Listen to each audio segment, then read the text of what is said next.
Hello friends, সকলে কেমন আছো? আশা করি ভালো আছো। আজ আমি বানাতে চলেছি একটা ভিন্ন স্বাদের নতুন রেসিপি, একদম নিরামিষ একটা রেসিপি। বানাবো সোয়া পটল। তাই পটলগুলোকে আমি হাফ হাফ করে ছুলে নিয়েছি, দিয়ে নুন হলুদ মাখিয়ে ওটাকে আমি ভালো করে ভেজে নেব। পটলগুলো এমন করে ভাজতে হবে যেন পটল কাঁচা না থাকে, ভালো করে ভেজে নিতে হবে।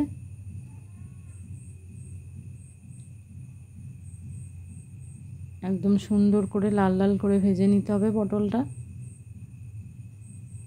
এদিকে আমি নিয়েছি আলুটাকে একটু হাফ সেদ্ধ করে নিয়েছিলাম, তারপর নুন হলুদ মাখিয়ে রেখেছি। সয়াবিনটাকেও জলে ভিজিয়ে জল ঝরিয়ে রেখে দিয়েছিলাম। এই মশলাটার মধ্যে আছে কাজু বাদাম আর পোস্ত বাটা আর দারচিনি, সবকটাকে একসাথে মিক্সিতে পেস্ট করে রেখেছিলাম। আর নিয়েছি 3-4 চামচ মতো দই। দইটাকে একটু ভালো করে ফেটিয়ে নিতে হবে। আমার পটলগুলো ভাজা হয়ে গেছে সুন্দর করে, এবার তুলে রাখবো। ওই তেলের মধ্যে আমি আলুটা দিয়ে দেবো, আলুটাকেও ভালো করে ভেজে নিতে হবে।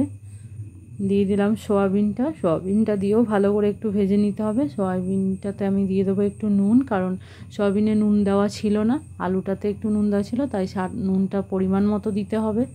ভাজা হয়ে গেছে, এবার তুলে রাখবো। এবার ওই কাজু বাদাম বাটা আর পোস্ত বাটা, ওর মধ্যে দারচিনি ছিল, এলাচ ছিল, পুরোটা আমি পেস্ট করে রেখেছিলাম। তার মধ্যে আবার জিরে, আদা আর কাঁচা লঙ্কা বাটা দিয়ে দিলাম। এরপর তেল গরম হয়েছে, এর মধ্যে একে একে গোটা জিরে, শুকনো লঙ্কা আর মশলার পেস্টটা দিয়ে দিলাম কিছুটা হলুদ গুঁড়ো, কাশ্মীরি লঙ্কা গুঁড়ো। এরপর মশলা যে জলটা ছিল ওটা দিয়ে দিলাম, ওটা দিয়ে ভালো করে একটু কষিয়ে নেব। মশলা কষানো হয়ে গেছে, তেল ছেড়ে আসছে। এরপর আমি দিয়ে দেবো টক দই। টক দইটা দিয়ে একটু ভালো করে কষিয়ে নিতে হবে। এর মধ্যে দিয়ে দেবো পরিমাণ মতো একটু অল্প চিনি, কারণ দইটা যেহেতু টক। দেখুন ভালো করে মশলা কষানো হয়ে গেছে, তেল ছেড়ে দিয়েছে। এরপর আমি এর মধ্যে জল অ্যাড করে দেব।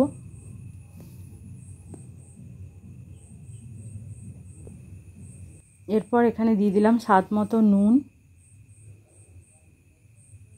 জলটা ফুটে এসছে ঝোলটা। এরপর আমি দিয়ে দেবো একে একে আলু, সয়াবিন আর পটলটা।